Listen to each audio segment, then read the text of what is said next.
Welcome to a fresh crack. We are going to open up my Christmas present, which is this right here. Middle West Spirits Double Cask Collection Ported Pumpernickel Rye Whiskey, aged 5 years. Let's open this up.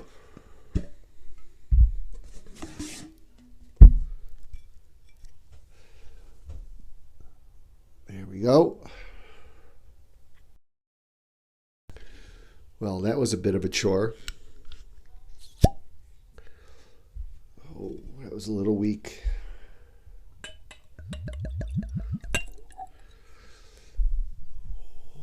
Look how nice and dark that is. We're going to let this breathe a little bit.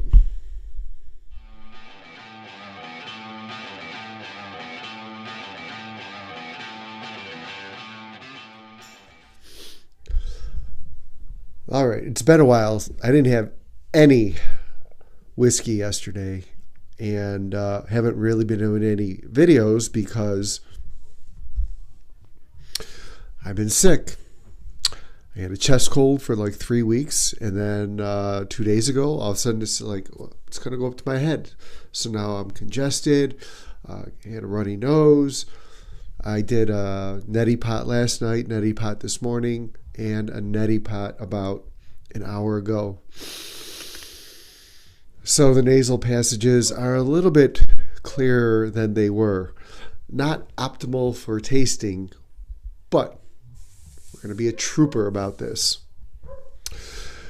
Let's talk about this rye. It sounds interesting to me. It sounds like it would taste similar to the Midwinter's Night's Dram. This, let's start with the mash bill. This is a grain to glass. They don't give you the percentages, but they do go in order. So I'm going to assume that's in order of high percentage to low percentage. Dark pumpernickel rye. That could be part of the reason why it's so dark. Part of the reason. Non-GMO open pollinated yellow corn. 2-row barley and Ohio soft red winter wheat. So 4 grains. This is grain to glass. Okay. This is from Columbus, Ohio. It's ported pumpernickel rye whiskey aged in French tawny port casks, aged 5 years. Rye doesn't have to be aged that much to get all those flavors. It says started in medium toasted American white oak casks where it imparts hints of vanilla, nutmeg, and cinnamon. Matured in sun-soaked French tawny port casks where it acquires soft notes of stone fruit, nutmeg, and spiced rye. It just sounds delicious. Oh, this is 99.5 proof. So a few proof points higher than the Midwinter's, which is 98.6. Did I get that right? 98.6 or 96.8? 98.6. 96.8. One of those.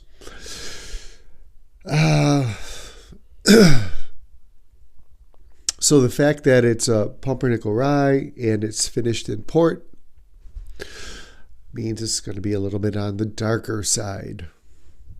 You can tell by my voice that I'm not feeling that well, so I'm not making it up.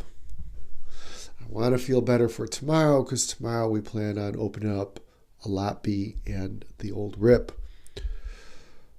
Deb is a little sicker than I am. She got it a little later than me. And that's why she's not here. She might try a little bit of this later. She wants to know how much I like this. As much as I can. I'm going to go in for the nose. We're going to see if I can smell anything. I think I got one nostril. Last video, we cut short the end. Deb says I look like the Unabomber, but I do have a haircut and shave scheduled for early February. So I'll look almost human again. Yep, only can smell out of the right nostril. My nose isn't good like Debbie's is. So I'm not going to lie to you and tell you what I smell. I do get a little sweetness off of it, but I really can't get into specifics. I'm going to tell you that I liked the midwinter, but I thought it was a little underwhelming, probably due to the low proof. The finish was a little short. We had a little bit of rye spice at the end. Let's see how this one tastes. This has some nice legs. I'm going to tell you that was my first sip. And you know you're drinking a rye because you're getting that rye spice off the front of the palate. It's not waiting till the end. And you can tell that it's a higher proof. I know it's only a few proof points, but I think the rye spice makes it seem like we're drinking a little higher. Okay, that second sip,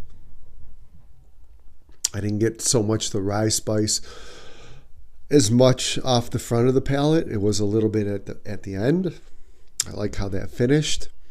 I did get some, I don't know what kind, but it was a sweetness. It was some kind of a stone fruit. Not as fruit forward, I would say, as the midwinters was, but this is drinking more like a rye. I don't know if that makes sense to you. Okay, the more I sip it, the more it sits, the more fruit notes I'm getting off the front. But where the midwinters to me was nice, but it was almost watery to me, this one has a thicker mouthfeel and has some more substance. Now I know you're like, what are you talking about? I don't know. I cannot really articulate well. I am liking this. They're different. I am liking this better. You know, I probably should go back and, do them back to back. Okay, I'm going to tell you this. It's going to take a lot to get something up to a 4